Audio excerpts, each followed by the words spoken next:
And some of the fellows spend their time in group activities. Where are you, Bob?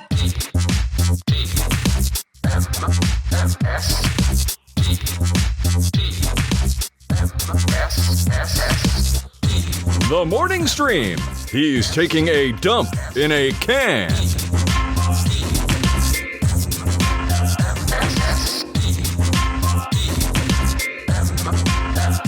Hello, everybody, and welcome to TMS. It is the morning stream for Monday, January 12th, 2026. I'm Scott Johnson. That is Brian Ibbett. Hello, Brian Ibbett. Hello, hello. Good morning, everyone. No break in the TMS schedule. I'm feeling good about that. Because we had so much time off for the holidays, it just felt wrong to do it. Well, don't ever think about it like that. Like, oh no, we're doing this for much better reasons than, well, we felt bad about. Oh yeah. If that's our only motivation, we'll probably have to have another conversation. We do need to, exactly. But it's good to see you all. We many of you are aware, some of you may not be aware, but I had a pretty rough weekend.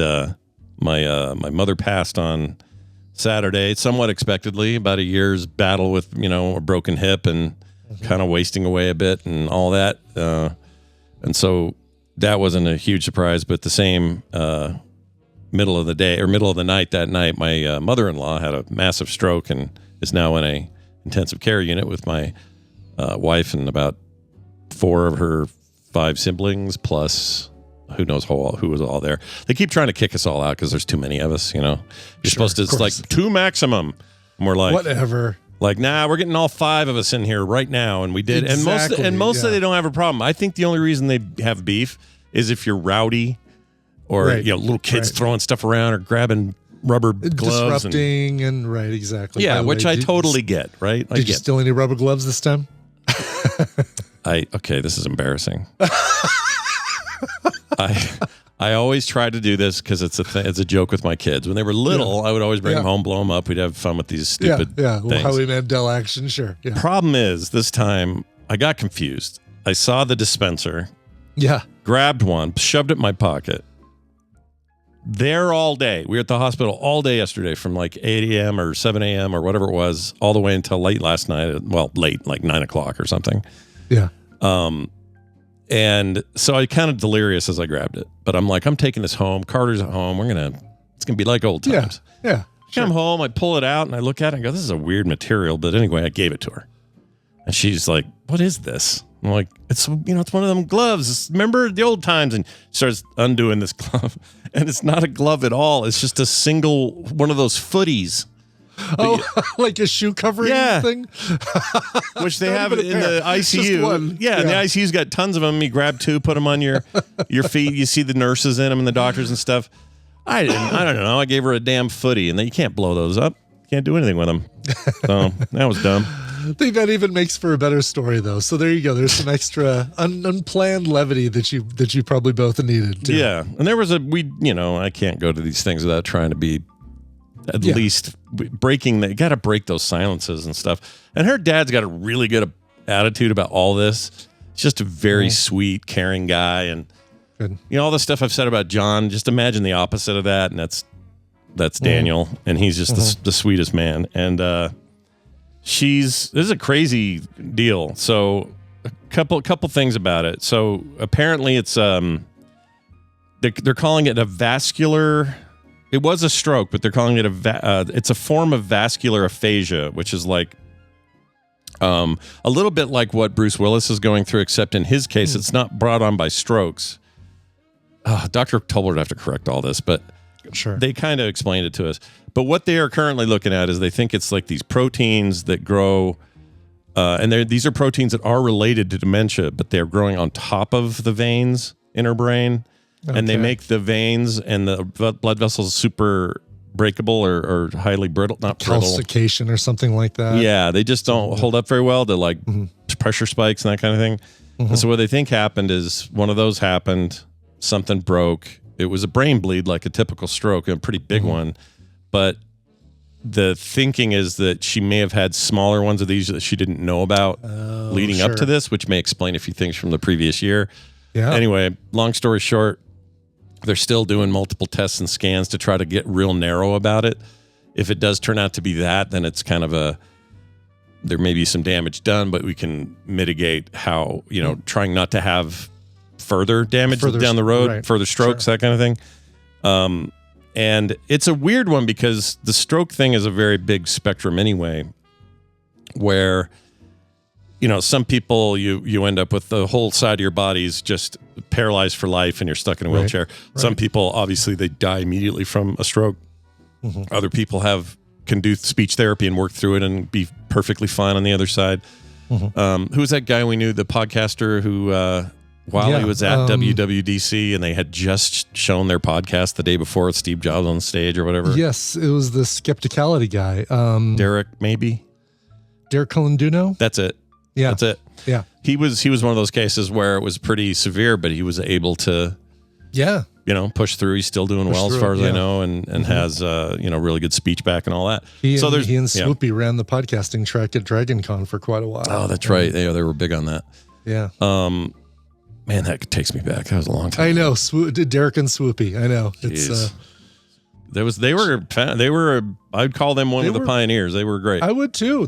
She was the first non-Colorado meetup podcaster that I met ever. Because those first couple years, there's 3 podcasters in Colorado. Again, this is back in the 2004 or 2005 days. And I would do meetups and we'd talk, we'd hang out at the Wind Coop Brewery and talk about podcasting. It was, the whole aspect of it was so different than what it is today. Like, okay, well, are you sending it through this program and then putting it into this program to change it and then this program to upload it and then this other program to make a post out of it, et cetera? Yeah, we were, it was frontier days of all that. It was frontier days, but Tina and I landed in Ontario to go to the podcast, that very first podcast expo. And we're on the shuttle bus and there's Swoopy and she says something like, are you here for the podcasting convention? I'm like, yeah. And she's like, Brian Coverville? I'm like, yeah, you're Swoopy from Skepticality or whatever. And it's like, this instant camaraderie thing. But the very first podcaster I ever met that wasn't local. Well, some local guy, yeah. I love those days. But anyway, so the range is crazy on strokes. Like can be it's like a crazy spectrum of effects. Mm-hmm. And hers is weird because she's basically comatose. She doesn't hear you. She doesn't open her eyes. Once in a while, she'll reach up and scratch her nose because she's got a feeding tube. Mm-hmm. And it seems like a natural scratching like you would just do if you're sitting here and put her hand back. Yeah. And it's just like, man, that's so strange. And then once in a while, I'll crack a joke and she will sort of smirk. Okay. Like a little bit of, So you have these moments like that where it's like, wow. And then the craziest thing, I thought, well, she'll be in this bed for a while. Mm-hmm. The physical therapy ladies come in because they have different people come in different schedules and do different things with her. And they have some physical therapy ladies that are just there to see what kind of range of motion she can have and all that. Sure. And they say, all right, Francis, we're going to get you up and we're going to move you around a bit. And they plopped a walker in front of her and she intuitively, with her eyes closed, sits up, puts her arms out, grabs the thing, both arms, so she's got mobility in both arms, grabs the arm, stands up, and just starts with very little help from the walker, honestly. Yeah. With her eyes closed, once again. With her eyes closed the whole time. Is just wandering around her room, just tottering around, kind of looking annoyed, if I'm honest. She just looked annoyed. You're ruining a perfectly good sleep by making me do this. Yeah, and so she's like walking around, and they're like, do you want to brush your hair? Do you want to do anything? And she walks over to the sink. Again, her eyes are not open. If they are, they're barely open, maybe a squint. And she just reaches down to the sink, feels around a little bit, finds her brush, brushes her hair on her own. Wow. Grabs a toothbrush, doesn't put toothpaste on it, brushes it, slams it down, and then just totters around one more loop around the room, and then comes back to the bed. They get her back in. She lays down, and she doesn't move for the next 3 hours. Wow. It's really weird. But one of these times... The brain is a weird thing, I know. The brain is freaking... That's my takeaway. Is what we got flowing up here. This thing in our skulls is in a weird-ass mother effing pile of whatever this is. With AI. Study this. Yeah. This is... it's really insane. So she does this twice. Well, the first time I was only there for part of it. Yeah. The second time... She does kind of the same loop, But she comes swinging past me, Kim, her dad, and her brother, Richard. Oh, and Julie was their sister. And we're all just kind of standing watching her. She comes past me. Her eyes, I can see her barely open, like just kind of like this. And she almost kind of like goes like this in my direction and then keeps walking and then goes. Oh, geez. Oh, that's a little unnerving. Eyes wide open, 2 inches from my face, staring at me with a little bit of smirk on the one side of her mouth. Just looking at me like, and I'll tell, and everybody there was like, like nobody was normal. You know, that wasn't normal. Yeah. And my first thought was, because this looked like the kind of expression she used to give me if I'd say something slightly inappropriate at dinner or whatever. Sure. Yeah. And for half a second, I'm not kidding, I went, is she faking this? Is this just a big troll to get the son-in-law that annoys her? Get a helicopter ride? It really felt weird. It was really weird. And then she immediately after that went, and then just wandered back to the bed. They let her in. She laid there. She wouldn't respond to anything. It was like, it was just very strange. Wow. And I'm sure there are healthcare people out there, maybe Tolbert can chime in on this, that see this sort of stuff all the time and are like, oh yeah, you'll get crazy reactions out of people. It's kind of like, people in morgues when a body moves or, there's always something strange about the human body going on. But this just was like, freaked me the F out. But it's better that she does that than she pulls an Agatha all along and like looks at you and goes, I know, right? It felt that close to that. And her dad and her brother were like, for a second, she was all there. Yeah. Just for a second, she was all there. Right. And at one point from the bed, she said Richard, and Richard came running over there, Kim's brother, and then she had nothing to say. So it's like a lot of stuff like that going on. These are all good signs, by the way. It means that there's damage, but it's maybe we can mitigate it. And minimized, she can therapy her way back. And she does, like I said, she's walking with the help of the walker, and her eyes are closed all the time, but still. The other thing is she just kind of seemed to know where everything in that room was. It's a freaking hospital room. She never goes to hospitals. Yeah. So, I mean, how she got this thing mapped out, like her brain has mapped it out and knows, all right, over here, the brush is on this part of the sink and the toothbrush is over here. And it's like a video game. It was really weird. But anyway, long and the short of it, we're just dealing with it. And we'll, see how it goes. I mean, I mean, timing is obviously bad, but I guess Kim's mom's situation is giving you something to focus your energy on while you're grieving your mom. For sure. Which may be, I'll be honest, I just feel a little bit numb about it all. I don't. Yeah. I'm not, the sadness of my mom hasn't been able to kind of get there because we're all now focused over here. But you've been grieving, I mean, you've kind of been grieving for the last year, like since the hip situation and her being in full-time hospital or full-time care. You've kind of been doing the grieving over the last several months. And part of it's a little bit of I'll be honest, it's a little bit of a relief that she's no longer stuck in that and suffering and feeling any pain, and that she doesn't have John lording over her the way he does and all that. Like there's some of that too. So it's all very complex bunch of feelings. And then I would like to now express the most embarrassing thing that I've ever done in a hospital, and I regret it terribly. Oh no. Okay. And then we'll bring Brian Dunaway in. So sounds good. Yeah. Toward the end of things yesterday, they had to do one more CT scan, whether they wanted to do, or no, MRI. And they came in first and said, what metals does she maybe have in her body? And like, well, she did have her knees done. She's got titanium knees and, this and that. They're like, okay, well, this is all good. And they have ways of dealing with that or whatever. So they leave and they say, someone will be back here to move her bed in a minute. Well, I sit down in this chair that's kind of obscured with her hospital bed. It's a little bit low. And so I can only just see this broken images past her to the door between her like feed bags and her other bags and cables. Hospital cable management is a nightmare, by the way. Oh yeah. It's terrible. I don't know how they do it. It's like, and they they, will wheel somebody out, and all of a sudden it's like, how did those cables all not get tangled in the ones that were attached to the wall? I don't know how they do it. And they've got all the kinds of hooks and weird little Jimmy Johns to like hold cables together, but none of it. I need them to work on the back of my desk. I know, me too. Here. Yeah. Me too. What I'm looking at right here is better than what I saw over there, so they should be able to solve it. But anyway, so I'm sitting from this perspective, and I hear this clomp, clomp, clomp, and I look through this mass of cables and stuff, and my glasses aren't on. I can see pretty well, but I can't see detail. And I see a guy who looks like he's wearing a hospital schmuck, not a worker one, but a patient. Like hospital scrub, patient scrubs. Patient scrubs, right. Whatever those are called. Those are called... They're not called scrubs because you don't scrub as a patient. They're called... I don't know. Whatever those are, the thing with your butt hanging out the back and that's what it looked like to me. And it looked like a really old, disheveled man with a kind of a scraggly, unkept beard and hair that had been matted up from laying in a bed or something. And he's clomping in and he's kind of going, like kind of talking like that. And I went, I bumped Kim. I go, oh boy, here we go. And she goes, what?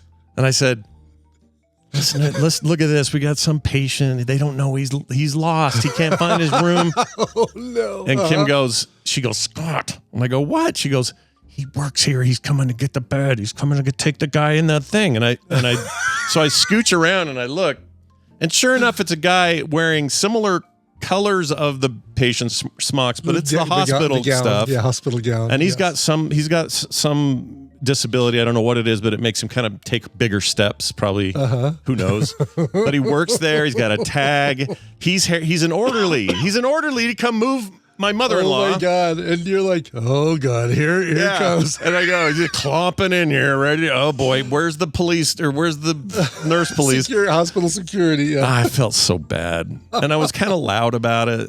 Oh no! I felt really bad. So Well, that guy it'll teach him to shave tomorrow before he comes to work. And the way he communicated was just very grunty, and it was just I felt like the most Larry David. So anyway, all this sadness. He's an orderly. Bum bum bum. And I'm going. Pretty much looks like a patient. So, with all the sadness and all the worry and everything, there's still ways to embarrass yourself at a public place. So it's good stuff.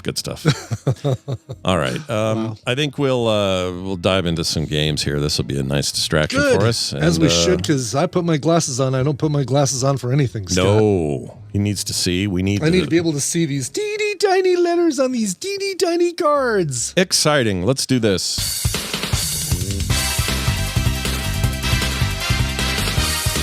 Join us now in welcoming Brian Dunaway to the show. Hello, Brian Dunaway. What's up? Oh, hi, Scott and Brian. Hey, man. What are you doing? Hello.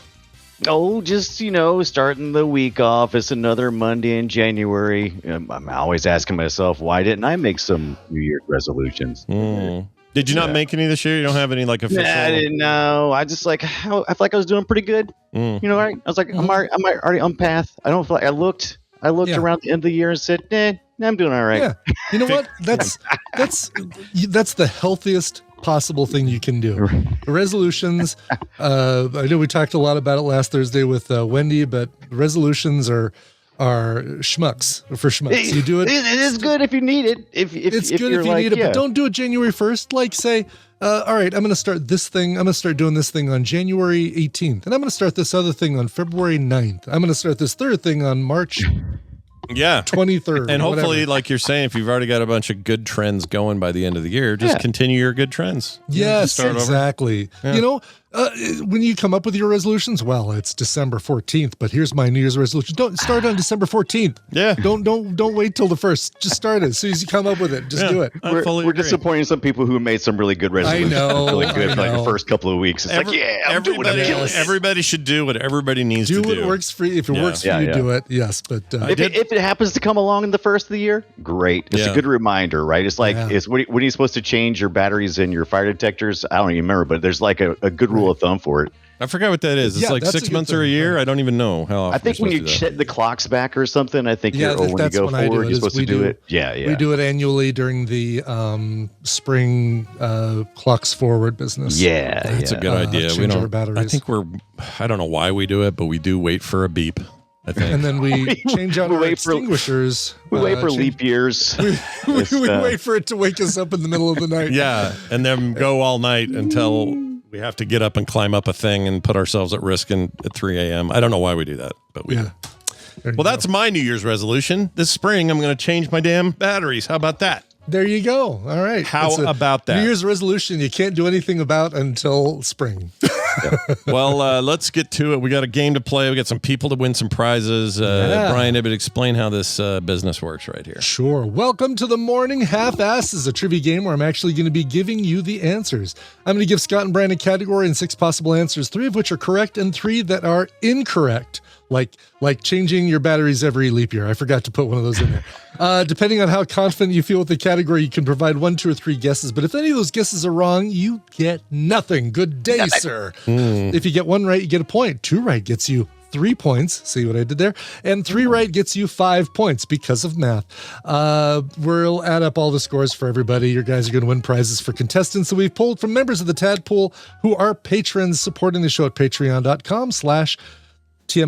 Is it Patreon.com? Yeah, it's Patreon.com/TMS. Yeah. I hear it every day. It's drummed in my head. How did I forget it? Scott, you're going to be playing for Hayden Wernett. Woo! Hayden, I got you, buddy. Yeah. Brian, you're going to be playing for Michael Crowley.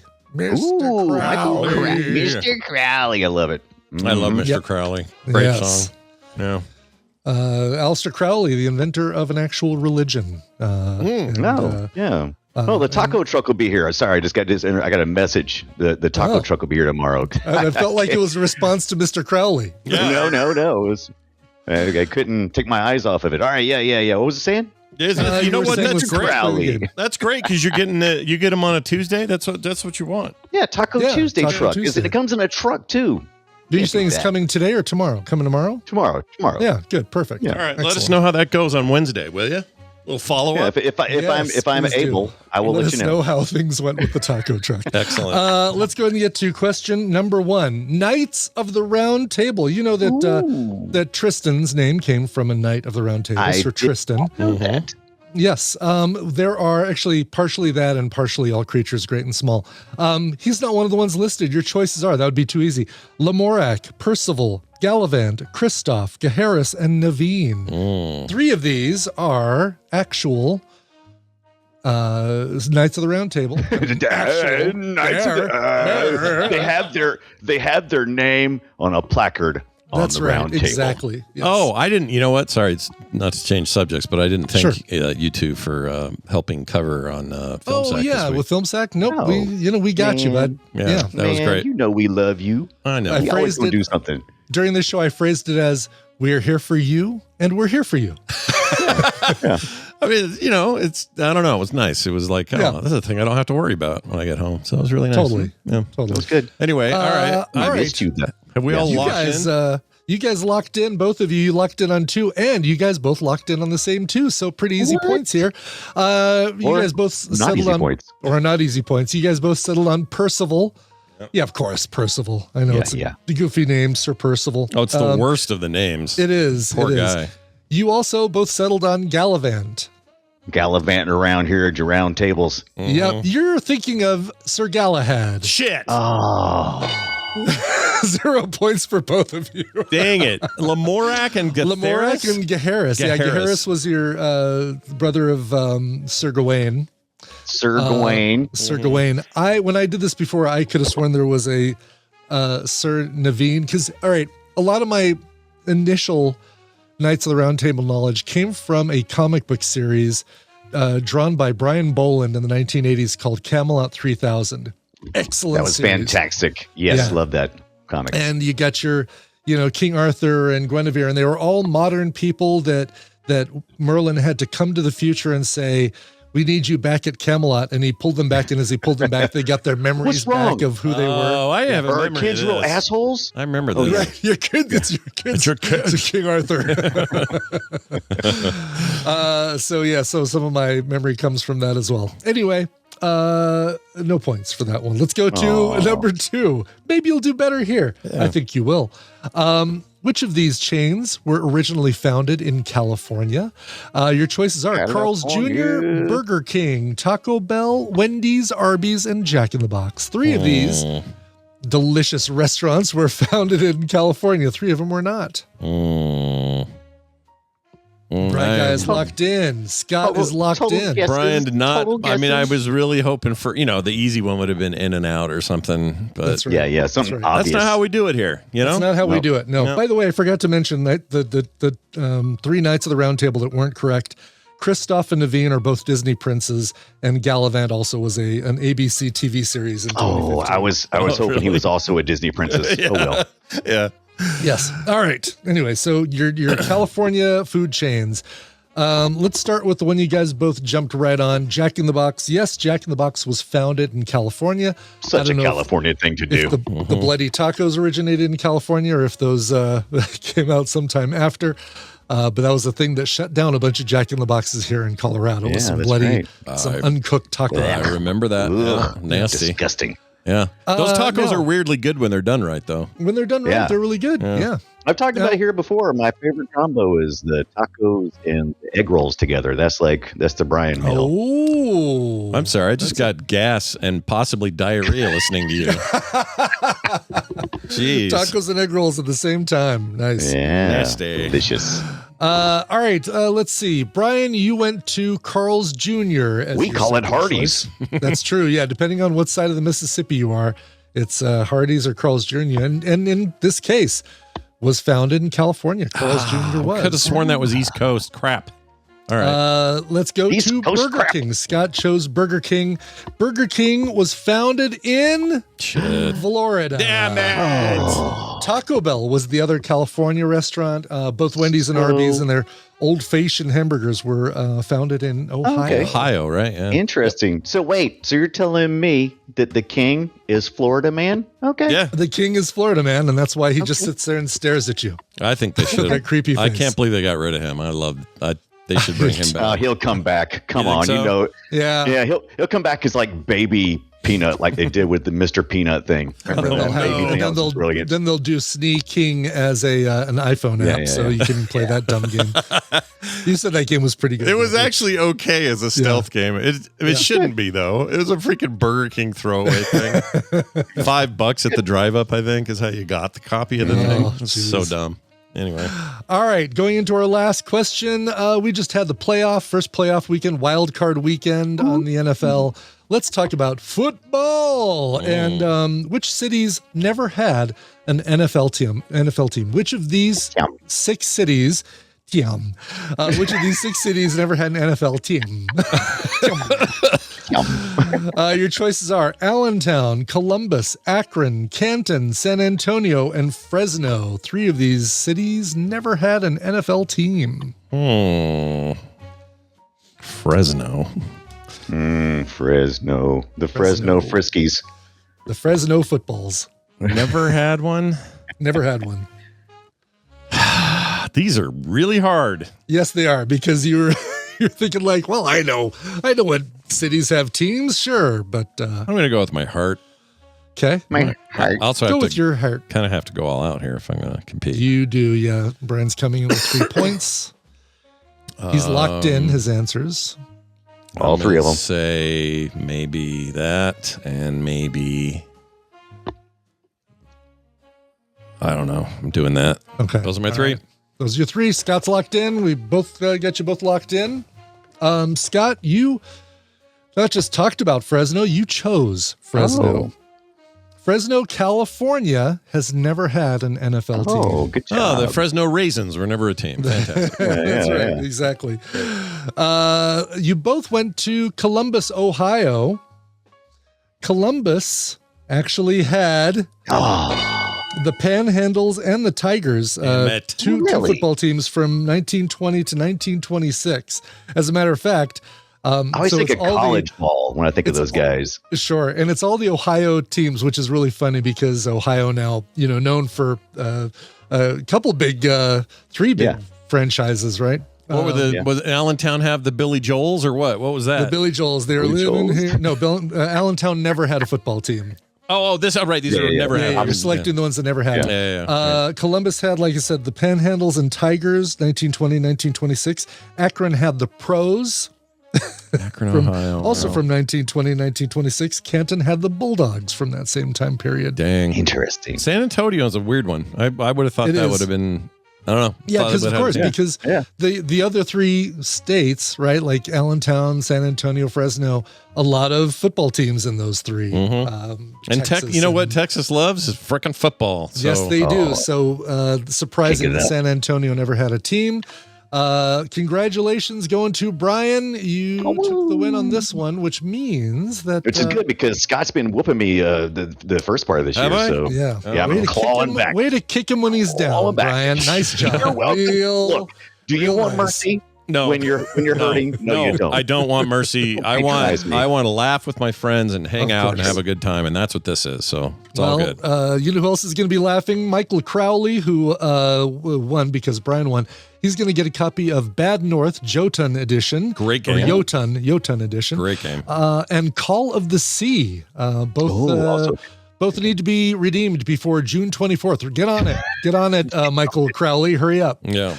But don't worry, Hayden Wernick, you're getting a copy of Tropico 3 Gold Edition, another solid-ass game. Great games today. Yeah, these are all good. And the expiration dates, you're starting to see that happen more because a lot of codes just get held on for forever, and that's sort of not great for everybody. It probably makes it hard for Steam to really track sales and royalties and things messes with their numbers, I think. So I don't know where it's actually coming from, if it's the devs demanding it or Steam, but I think you're going to see that more. So there's plenty of window here, and you're going to get them today in your Patreon thing. DMs. And let's face it, if you don't redeem it in the first couple of months, you were never going to redeem it anyway. Good point.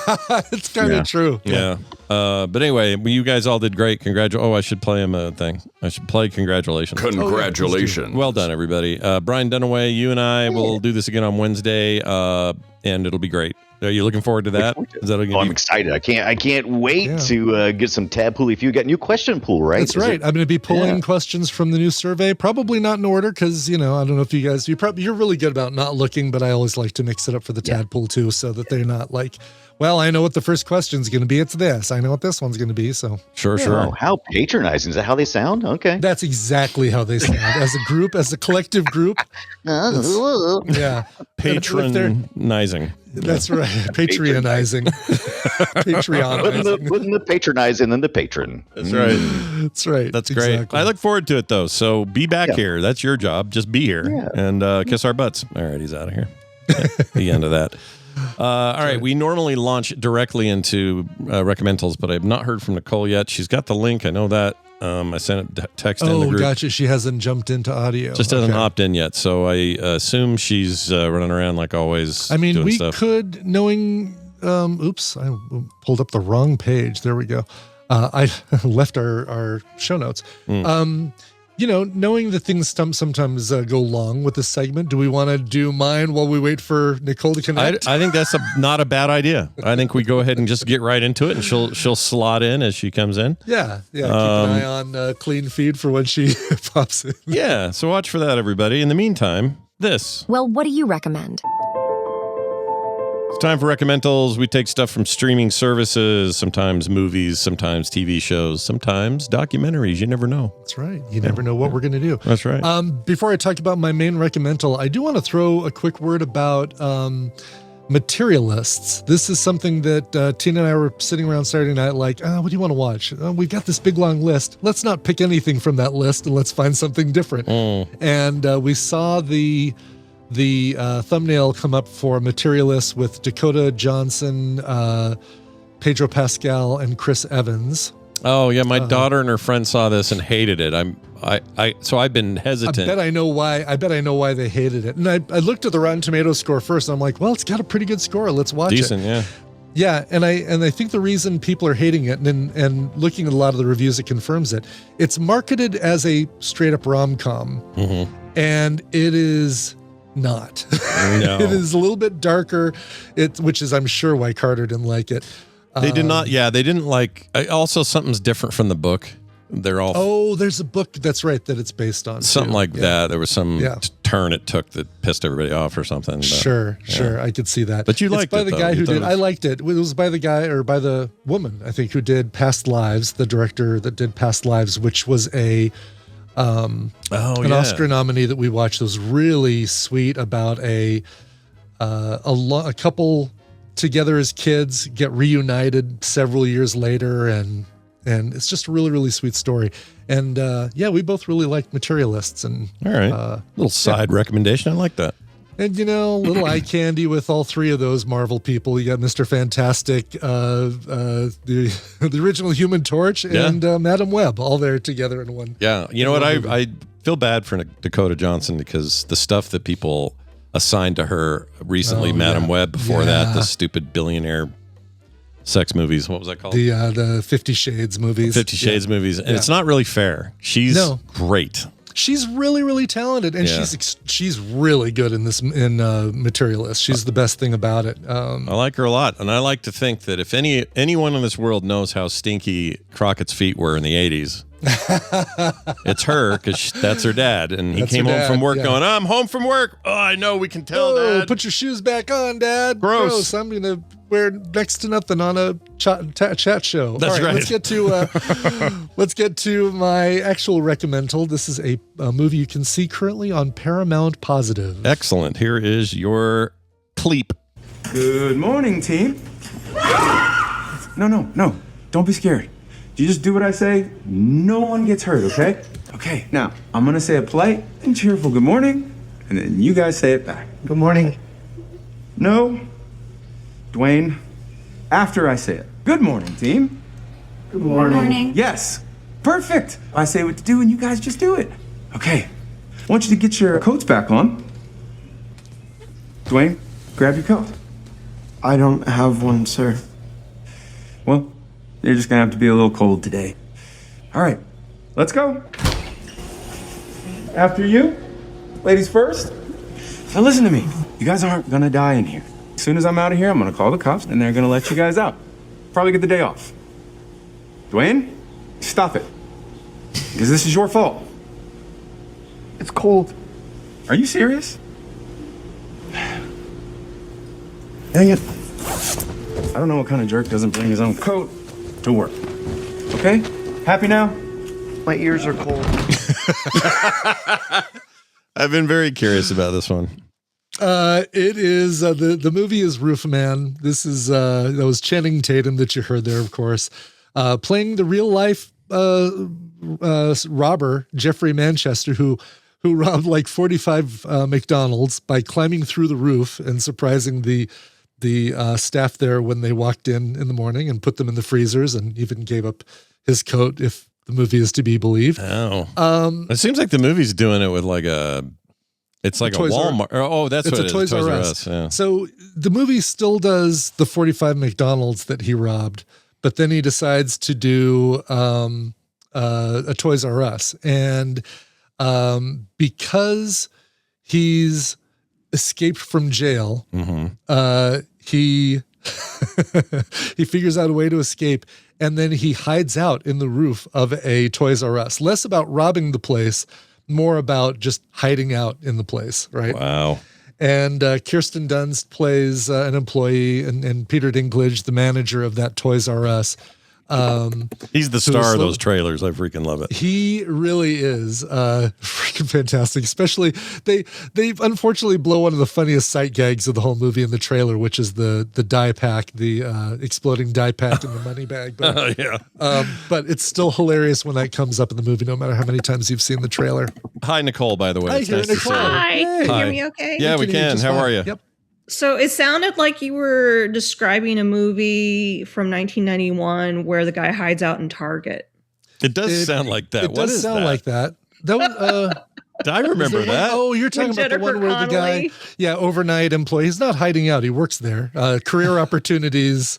Oh, right. With Jennifer Connelly on one of those penny horses for what seems like the full movie. But, I never saw it, but I feel like I've seen the entirety of it with that. Yeah. I thought you were going to say it seems like that. What was Sweet Home Alabama? Wasn't there? Oh, no, she just gave birth in a Walmart, right? Oh, wait, is that happening now? Really? I don't wasn't that the movie? What was the movie where my mom somebody loves gives that movie. birth in a Walmart?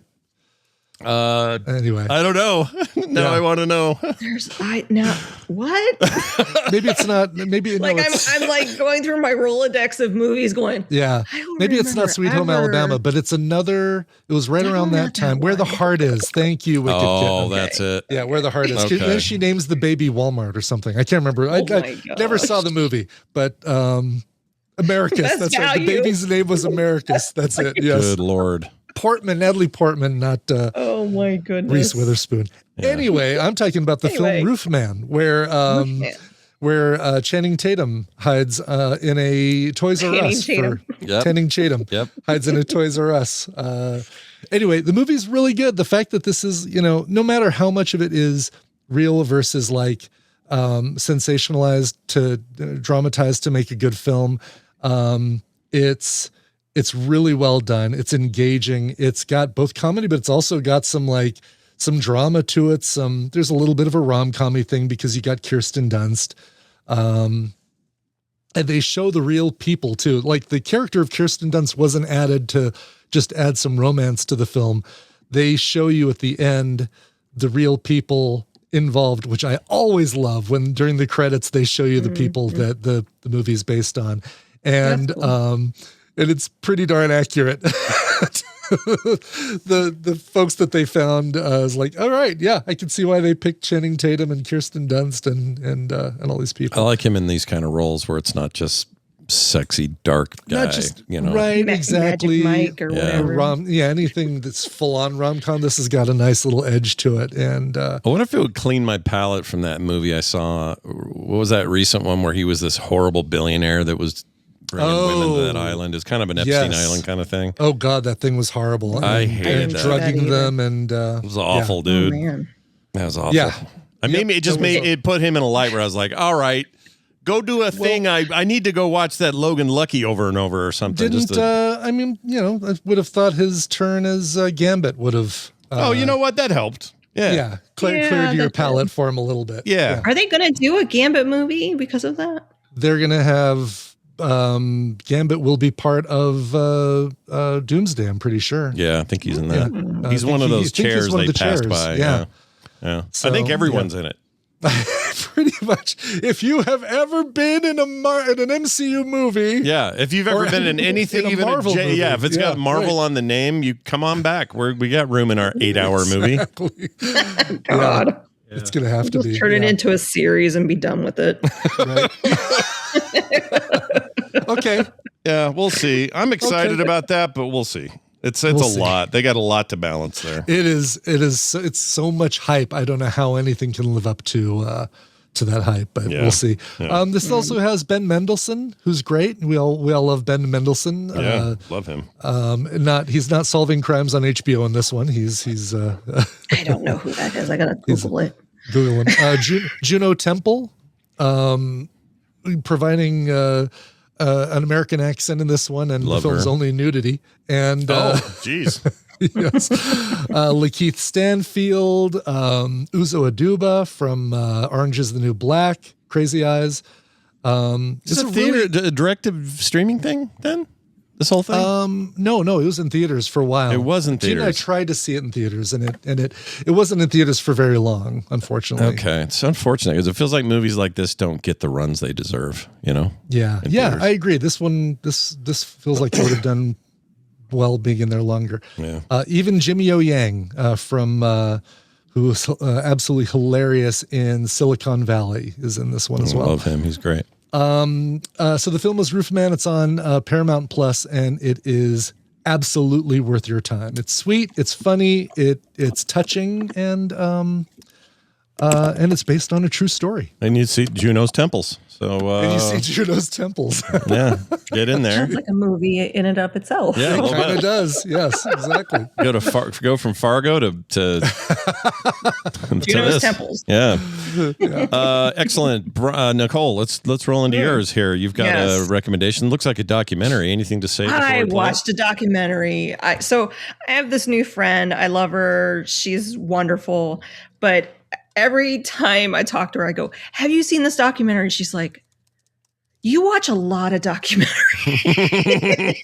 Yeah, I have this problem too. I get it. Yeah, I guess I do. Yeah. But she always gets a chuckle out of it when I go, "Have you seen the documentary?" Blah, blah, blah. All right. So this is a documentary on Netflix. I've been meaning to watch it. I almost feel like everyone should watch it. Mm-hmm. So a little personal stuff about me. I get dopamine from shopping. I have for a very long time. I remember reading the book Confessions of a Shopaholic and identifying with the character so much. And I've definitely through therapy kind of identified some of my habits that I didn't even realize, right? So and also the world has become harder to navigate those instant buys. And this documentary, kind of like that documentary I recommended about why you're, not necessarily why you're poor, but why the system is meant to keep you poor. That was a documentary on Netflix as well.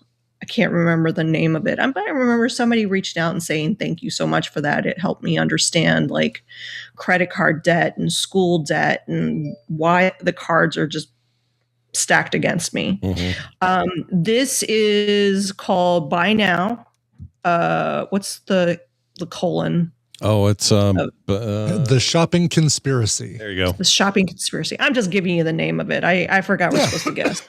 No, it's fine. There's no guessing. I don't know if we would necessarily be able to guess this one. Yeah. There's no real guessing. Yeah. And the way I will say, so the only thing we're going to talk about after this clip plays is how do you say the shoe brand that has the 3 stripes on it? Oh, the one that Adidas? that I've been calling Adidas. Yeah. Right, but I'm guessing it's not pronounced Adidas. I think it's Adidas, right? It's Adidas. But that's not how Run DMC pronounces No, it. it's definitely not the way Run DMC pronounced it, which is our main point of contact on Adidas, Exactly. Adidas knowledge. GIF and here's the GIF, thing. man. It'll always be Adidas. Yeah. He's a CEO. So that's it's kind of neat because the way they set up this documentary is it's an AI talking to you about the 5 steps to sell more product. And so you get these weird AI like things that you're visualizing. And then if it gets too deep, then they'll cut to puppies and kittens. Really? Oh, Like, yes, that's what they do to us on social media. It sounds. Oh, gotcha. Okay, I see what you're saying. Okay, I thought you meant in the documentary they do that. Like when the things get too deep, they switch to videos of puppies and kittens. But they do. They do. Okay, all right. So you were saying that. Do they All do right. that? They do that to illustrate the point, though, right? As the idea. Yes, Okay. exactly. I'm guessing that makes It's sense. Kind of like The Big Short. Having Margot Robbie explain Complex shorting economics. the system, complex economics while in the bathtub, puppies and kittens. Yeah. An amazing technique. So you have really high executive people from Adidas, which, by the way, I wouldn't have a problem if he didn't change how he said it halfway through the documentary. Oh, really? Like, I was like, oh, that's great. Like my pattern recognition, I'm just like, it's either Adidas or Adidas. Don't do both. Yeah. Pick a lane, buddy. Pick a lane. Sure. But you got the guy from Adidas. You have a high executive from Amazon. You have a woman that talks about what greenwashing is and recycling and how we feel as consumers. You have high level people from Apple in it. It's fascinating. but also a little infuriating. Well, we're part of the problem. Well, we're a huge part of the problem. Yeah. So it's a good. Go ahead and play some of the clip. I know it's the trailer to it. Yeah, I got a good 44 seconds of this. So here we go. Buying new stuff feels great, right? The problem is that every year going on. I assume that is true. I've always assumed. Yeah. Now you said the narration for the whole movie, other than obviously the interviews and stuff, is an AI voice. Did you find that distracting or annoying or anything like that? Yes. I hate AI so much. But the problem, but here's the thing. AI is getting to where you don't notice it. And that's the problem. It's also part of the point they of the want movie. you to notice that it's AI. Like they purposely make sure that you know that it's AI. But they could have made it to where I wouldn't have known it was AI. They could have, used James Earl Jones's voice, and that would have been the narrator. Sure. So Do they get into the idea? Do they get into the idea that eventually this is not sustainable in the sense that if you have an AI doing this, and then in theory an AI doing everything else, and before you know it, the jobs you work at that give you the expendable money to buy the stuff they have a science to drive you to buy, that loop breaks if the system takes over, and then you no longer are buying anything. Who's buying it? Like that's the part I don't understand the end game of it, and maybe there is none. It's just get what you can while you can before we're just a burning husk of our former selves. Right. I don't know. It's who cares about 3 steps ahead? Let's think about the money right now. Yeah. Well, and that's the whole point of the documentary. It's like the company that produces isn't responsible for thinking what happens to this product at its end of life. And it talks, there's a whole great section about this guy who tries to repair things. And is that the iFixit guy? The iFixit guy who's yes, the iFixit guy who he's has, cool. He's gone before Congress and talks about the right to fix our products, to the right to make them last longer.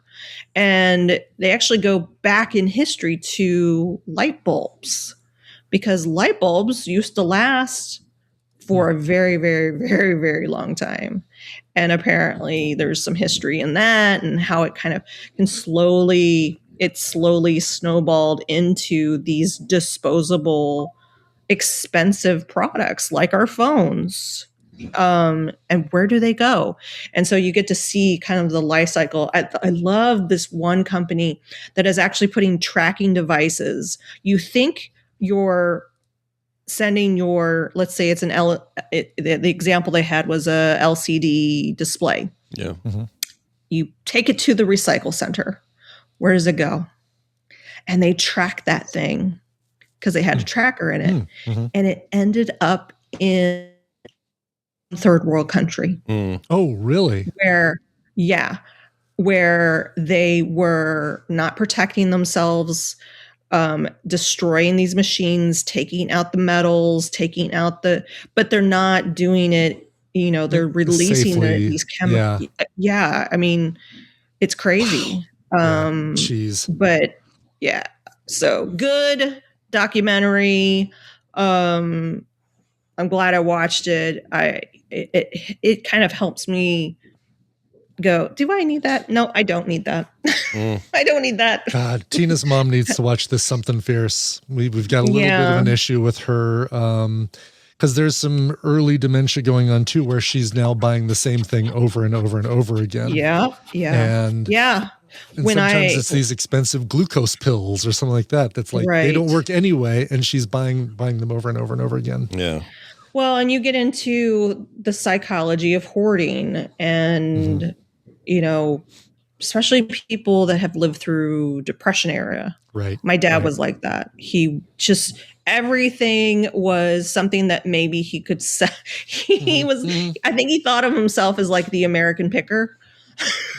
And I'm like, Dad, no.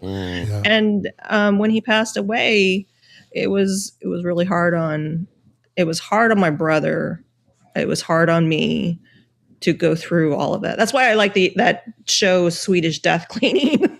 Because it's like, all right, we're going to go through all of our stuff.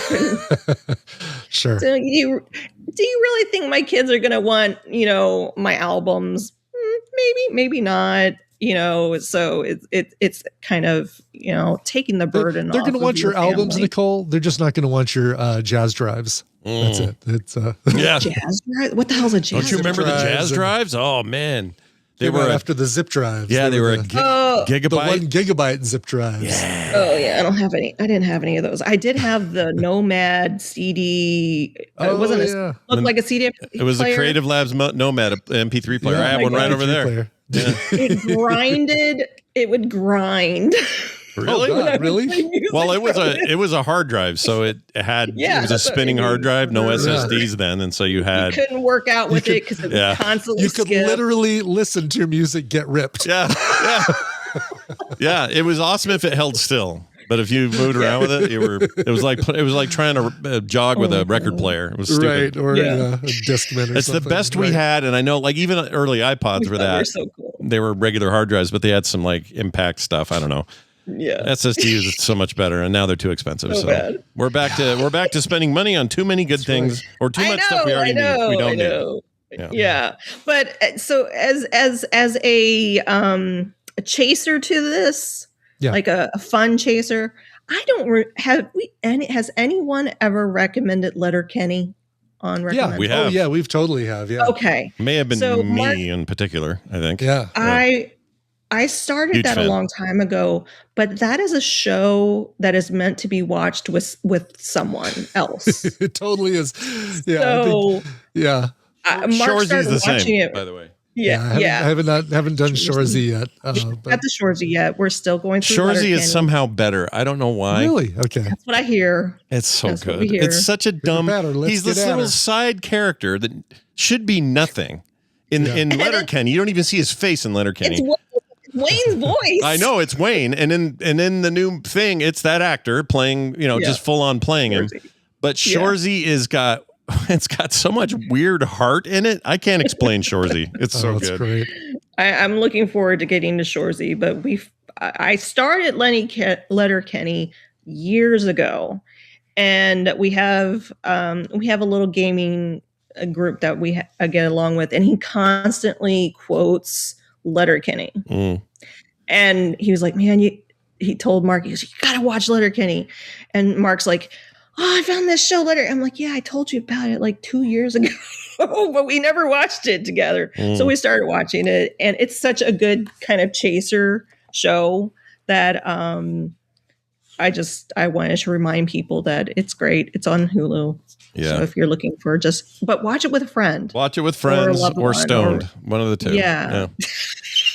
Take a little gummy, pop down. And put your captions on because they're Canadian. And honestly, I've had to look up a number of things. Like I did not understand a lot of the hockey terminology. There was something ripping. I can't remember, but I was just like, what does that mean?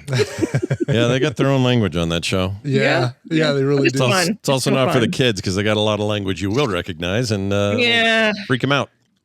All right, well, I'll get to my our third pick today. This is, what did I pick even? I don't even remember what I did. So I've been hardcore into this right up until my mom's death, and this other stuff changed everything. But it's been kind of my obsessive watch. And here's the weird thing about it. I'd seen season one, the first few episodes of season one multiple times because I've had multiple starts on this. And it's never been because I didn't like it or I got bored or any of that. It's because something else came up. It always seemed to be badly timed, something. And I just didn't finish it out and never did a recommendal on it. Anyway, I'll play the clip and then we'll talk about it. Nobody move! United States Bureau of Internal Revenue. This is a private party. This is a raid. The hell is this now? Easy, Dad.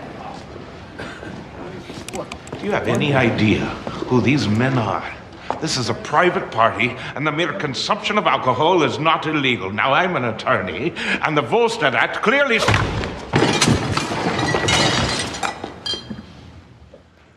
Would anyone else care to interfere with the court-appointed duties of a federal agent? Stand down. All right. You heard there at the end the voice of Griffin, or I'm not Griffin, Shannon, Michael Shannon. Oh yeah, early on, Michael Shannon. That last voice was Steve Buscemi. He's of course the star of it. This is Boardwalk Empire, currently on HBO. It's an HBO original. It's older now. The thing came out in 2010, ran through 2014. 4 total seasons, and Why do you feel old, Scott? I know, right? 16 years. Pretty crazy. Kelly MacDonald is prominent in this. The Michael Shannon role in itself is just one of the most insane things ever. I mean, this was the first thing that I ever remember. I think that I ever saw him in, and it's just a revelation. Michael Shannon. He's so damn good. And I feel like he was born at the age of 48. Totally, and just stayed there and never moved from that position. Yeah. And he's just great in all things. I recommended that Death by Lightning a couple of weeks ago. Ironically, a bunch of the same character actors that make up Boardwalk Empire were also in that. So Shea Wiggum is in this pretty heavily, plays Steve Buscemi's brother, Eli, and Michael K. Williams is in this thing, rest his soul, who was, everyone thinks of The Wire, but the role of Chalky White from this show is unbelievably good. And if you've never seen it, it's almost worth it for that alone. Some really great stuff from that guy you like, Brian. His name just left me. This dude right here. He was in Vinyl. Yes. Italian actor. What's wrong with me? He should be somewhere right around there. And I don't see him in the problem is he didn't show up till season 3, maybe 4. Ralph Macchio? No, that's he's the new husband I need my glasses. in the Ant-Man movies. He's Judy Greer's new husband. What's wrong with me? I know. I can't remember. Anyway. Cannavale. Bobby Cannavale. Bobby Cannavale. That's it. God, he's so a good. psychopath in this. Thank you, Board Game Wagon. He's so good at it. He really is. He usually is a psychopath. Yeah, but like Stephen Graham, who's winning all these awards lately, last night on the Globes and everything for that. What's it called with the kid who commits a murder? Yes, Adolescence. That's it. Adolescence, the 4-episode. Yeah, he plays Al Capone in this thing. I mean, it's a fictitious tale, but it's all done in such a great way that kind of matched the 20s and Prohibition and all of that. If you're not familiar with the series, the whole thing is set in the 1920s. Nucky Thompson is the main character. He's played by Steve Buscemi, and he kind of runs this criminal empire in New Jersey. And it's all New Jersey. Yeah, and it's a lot of like, top hats and dancing. How you doing there, everybody? Yeah, it's like the 20s. And they mix that really well with just like the grittiness of organized crime and things of the time and the differences between racism then and now and what it was like kind of then. Michael Shannon starts off as this Nelson Van Alden guy who's like this really straight-laced government official that's like shutting down anybody who's violating the Volstead Act, which was all about prohibition. And his story goes places, man. That is not a normal man, and he's amazing in it. Shea How would you Wiggum, compare it to Sopranos? I would say that so the creator of the show, showrunner, is Terrence Winter, and Terrence Winter also that attempt at Vinyl was him. That was going to be his show or his big follow up. But anyway, Terrence Winter was a writer and showrunner for a portion of the Sopranos run, so he comes from that. And the whole thing is very. I don't want to say it's like the Sopranos because the Sopranos is such an interesting like juxtaposition of the old ideas of mobster stuff, but overlaid with modern things like therapy and panic attacks and your son has ADD. What does that mean? Yeah. And these other parts of the mob thing that they innovated with Sopranos. This is more like throwback historical, this kind of thing, but in a very specific time. And everyone's really good in it. It's hyper violent in many instances. You're going to get a bunch of boobs here and there. It's HBO after all. Nobody's cutting off fingers, are they? There's a couple of moments with a finger missing. Yeah, some violence. Yeah. There's always a finger. Why do they always have to go with that? I mean, I don't know. Like some people are really naked. Like Gretchen Mol gets more naked than she ever has in her life. I don't know. Yeah. They just said, "Hey, are you going to be okay with this?" And she said, "Sure." Welcome to HBO, Gretchen. Yeah. Michael Stolberg, one of my favorite character actors working today, is in this. You guys know him from a million things. Oh, yeah. Just love him. He's really good in this. Everybody's good. You mentioned Shea Wiggum. He's fantastic. Shea Wiggum's always good. There's nobody who's phoning in this thing. A lot of character actors. Freaking Dabney Coleman, one of his last roles is in this, and he plays this, like, they call him the Commodore. He's like the old school crime boss of this place. Ends up with a stroke in the middle of the thing, and it's like a whole story with him. Not the actor, but the character. The character. And it's fascinating. He's so good, and just tons of faces you recognize from things. Special shout out though to this Jake Huston. Not sure how you say his last name. Jack Huston is this very handsome British actor, but he plays this dude. If I can find a photo of him. Oh, darn it. It's such an iconic role, and I'm not going to find it because in most things he's just good looking. With the mask, exactly. Yes. Half his face was destroyed by World War I in the story. Exactly. Oh my God! And to be such a good-looking actor and say, "Yeah, okay, I'll totally do your series." Yeah, there it is, right there. Totally do your series with half of my face being covered by a mask. And he is. Did he get a Golden Globe for that? He should have. He's so good, dude. He's just mesmerizing. Anyway, I love Boardwalk Empire. It is, again, not a soft watch by any stretch, but it's if you're into like that kind of gangster stuff.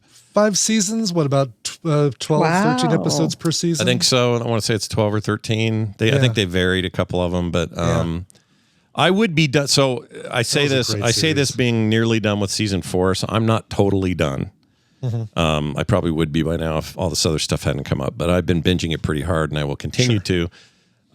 But it's worth it even season 1's worth it. It's just so good. So if you want to see some incredible acting, some really amazing sort of work in this genre, I think Boardwalk Empire is one of the best. So that's my recommendation. I've been so buried in Foundation that I haven't had a chance to do a comfort watch. So after maybe Boardwalk Empire will be my comfort watch after Foundation. Yeah, once in a while you need to go back to a thing, right? And just you totally do. We just finished Better Call Saul. Oh, so good. Nice. So good. Yeah, that was weird watching at the same time as Pluribus. I'll bet it was. Sure. It was like seeing some of the same locations. Right. Seeing Ray Seahorn in both. Two very different roles. Although you can see the events of Better Call Saul turning Carol into the angry, pissed off woman that she is in Pluribus. Yeah, it kind of does carry over. But it's so funny to see her like she's accepting her Globe yesterday. Did she win? Good. She I won. haven't watched the Globes yet. She's she's so stoked, and her personality is nothing like Carol's. Oh. So you end up, it feels weird. You see her and you're just like, sure, you're so good at that thing that we all think that's what you're like, and you're not. Yeah, exactly. Yes. My favorite I thing. saw that Huntrix won for Golden, and that was the only thing I really cared about. Best song and best animated film, which first time it's ever happened at the Golden Globes that the same picture won best song and best animated film. With all those great songs coming from Disney movies, I'm kind of surprised, but first time ever. I think I'm starting to feel my age in a special way with Hollywood, because a lot of the people at the Globes now are just 22 and they're slinking around in weird black clothes, just going, they all look pissed. Everybody, there's a real bummer vibe coming out of the Gen Z actor crowd. A lot of rat boyfriends too. Yeah, there at the the Globes. So anyway, I don't know. It's a weird rat boyfriends. Yeah, there's like many. Chalamet and Wolfhard. Like they've got that rat look to them. But the bear guy. Hey. Jared Allen White. Yep. Yeah, I think he's leader of the rats. He looks like he's leader, King Rat. King Rat. Yeah. They need to make a movie. Just wait for the Gen Alphas. I got it right here. Maybe I'm just in the mood for mobs. Here's what you do: you make a movie called The Street Rats, and he's in charge. He's head of this group, and it's all these dudes who look like rats. Set it in the 30s or 40s, so it's kind of got like a noir thing going. Sure. They're called the Street Rats. They literally look like rats, causing mayhem. I'd watch that. Right. Because they're all that script, Scott. They're all good brothers. actors. Why do you think we're brothers? You guys all have the same nose. Why does everybody say that? Yeah, and then wipe the yeah, exactly. Blow the bar up to pieces. I'm telling you, there's something there. Hollywood, give me a call and we'll talk. We'll have a lunch. Yeah. Well, that's it. These are all going to be up on quicktms.li for those who would like to peruse it later and remind yourselves that what we watched. But again, it's Roofman on Paramount Plus. Boardwalk Empire, HBO Max, and then what was the name of yours, Nicole? I didn't write it down. Now, the shopping conspiracy. Now, the shopping conspiracy. Sweet. These are all available to you now if you subscribe to these various platforms. Yeah, and if you go to quicktms.li, you'll find a link to all of them there. Very nice. Still have not done the redesign on that site, but I need to. It's also linked at the frogpants.com/TMS, so find it wherever you go. There you go. We've made it easy, people. All right. Nicole, I want you to have a great freaking what? What'd you say? I was going to say I love it because I go, have I recommended this yet? and Brian's like, nope. You definitely haven't. But I like it when you do. Have a fantastic 3 or so weeks till we see you again. And love you guys. Yeah, we'll talk to you soon. Love you too. Bye See ya. Oh, there's Carter. Hi, Carter. Your dog snuck Carter. down here this morning, trying to eat things off the floor. Get your damn dog, Carter. Damn it.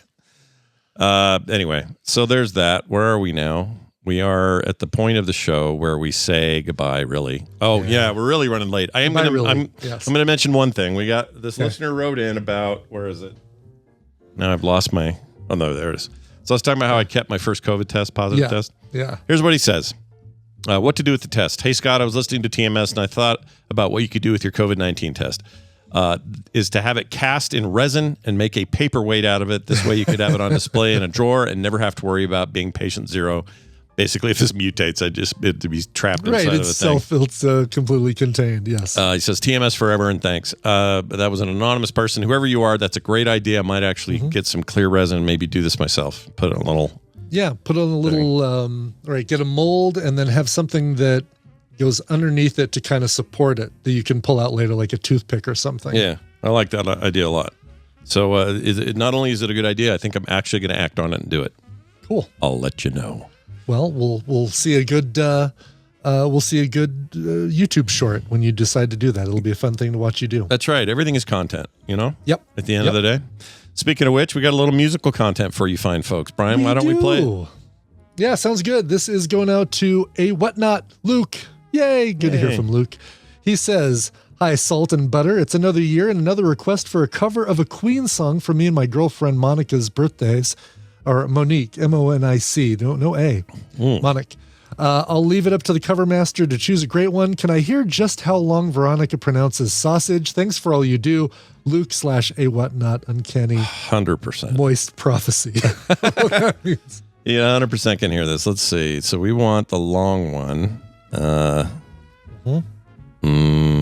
it is. I found it. I had to make the noise to find it, I guess. All right, here we go. This is Veronica's long sausage. Ready? Here we go. Yep. Sausage. Good stuff. Still sounds longer every time I hear it. Here's the short one. Sausage. Just for those who want to compare. Yeah. Anyway, there you go. All right. So Queen song cover. I've played so many on the show that like going down the list to like, ooh, here's a good one. Nope, played it. How about this one? Nope, played it. How about this one? Nope, played it. This one I haven't played, and I think TV's Travis is really going to like this one too because it's one of the songs from Highlander and not the popular one. It's not Who Wants to Live Forever, right? I love that song. I love that one. It's a great song. Yeah. Well, this one's also a great song. It is called 1 Year of Love. The band covering it is a female vocal group called Fleisch. F-L-E-E-S-H. Wow. Fleisch. Like Heidi Fleisch. Heidi Fleisch. Heidi Fleisch. It came out in 2019 on their album Versions 1. Here is 1 Year of Love. This show is part of the Frog Pants Network. Yes. Get more at frogpants.com. Is that what's important? Your vanity?